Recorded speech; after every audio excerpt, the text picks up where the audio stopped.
पहलगांव हमले पर बोले मंत्री बबलू, आतंकियों की कमर टूटी, पाकिस्तान गिन रहा अंतिम सांस, राजद पर जमकर बरसे। बिहार के सहरसा से है, जहां शनिवार को सर्किट हाउस में प्रेस वार्ता के दौरान जम्मू कश्मीर के पहलगांव में हुए आतंकी हमले को लेकर बिहार सरकार के मंत्री नीरज कुमार सिंह बबलू ने कड़ी प्रतिक्रिया दी। उन्होंने कहा कि यह घटना बेहद दुखद है, जिसमें निर्दोष लोगों को उनके धर्म के आधार पर गोली मारी गई है। इससे पूरा देश मर्माहत है और आक्रोश में है। मंत्री बबलू ने बताया कि केंद्र सरकार और सुरक्षा बल आतंकियों के खिलाफ सख्त कार्रवाई में जुटे हुए हैं और कई आतंकी मारे जा चुके हैं। उन्होंने कहा कि आतंकियों की कमर टूट चुकी है, वे बौखलाहट में हैं, इस तरह की कायराना हरकत कर रहे हैं। पाकिस्तान को आड़े हाथों लेते हुए मंत्री ने कहा कि अब उनकी हालत खराब है, वह अपने अंतिम दौर में है। आतंकवाद को पालने वाला पाकिस्तान खुद ही तबाही की कगार पर है। भारत किसी भी साजिश का मुंह तोड़ जवाब देगा और आतंकी गतिविधियों को जड़ से खत्म कर दिया जाएगा। वहीं राजद के एक सवाल पर जमकर हमला बोलते हुए बताया कि राजद वाले देशद्रोही हैं और आतंकवादी को प्रश्रय देने वाली बात को व्यक्ति सवाल करते अपने आप को गिरेबान को झांक लें।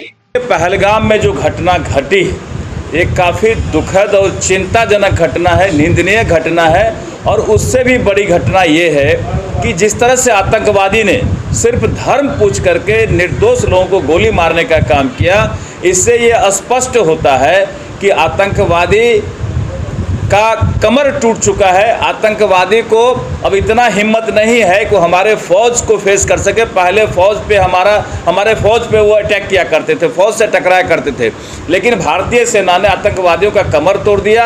अब उसमें हिम्मत नहीं है, आतंकवादी अंतिम सांस गिन रहा है। और जैसा कि माननीय प्रधानमंत्री ने कहा कि एक एक आतंकवादी को मिट्टी में मिला देंगे और उनके संरक्षणकर्ता को भी धूल चटा देंगे, तो वो काम अब दिखने लगा है। और देश में जिस तरह से आतंकवादी का सफाया हो रहा है और ख़ास करके जो आतंकवादी इस घटना में था उसका भी सफाया हो गया है, तो मुझे लगता है कि आने वाले दिन में आतंक का पूरी तरह सफाया हो जाएगा। हिंदुस्तान हमारा आतंक विहीन होगा, ये हमारे माननीय प्रधानमंत्री जी का संकल्प है, ये माननीय हमारे गृह मंत्री अमित शाह जी का संकल्प है कि देश हमारा आतंक विहीन हो। राजद के जो प्रवक्ता है ज़्यादा वो कहता है कि बिना इसके देश को देना चाहिए, तो कैसे हत्या कैसे ये हमला हुआ है।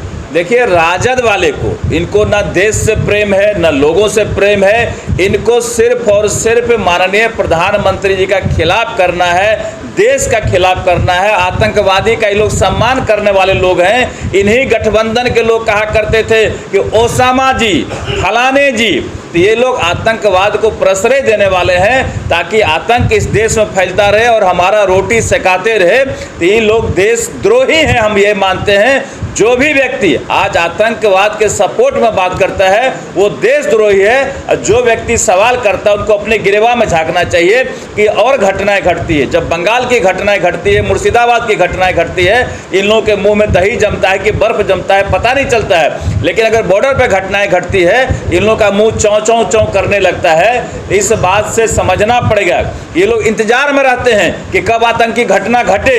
मुझे लगता है कहीं न कहीं लोग आतंकवाद से सोर्स बैठाते हैं कि कुछ घटना करो ताकि हमें बोलने का मौका मिले। तो हम इस बात की भी जांच चाहते हैं कि आतंक को फैलवाने में किन लोगों का हाथ है। देश के अंदर भी देश में कुछ कीड़े लगे हुए हैं, देश में घून लगे हुए हैं कि देश को खोखला करना चाहते हैं। तो ऐसी बातों की जांच होनी चाहिए।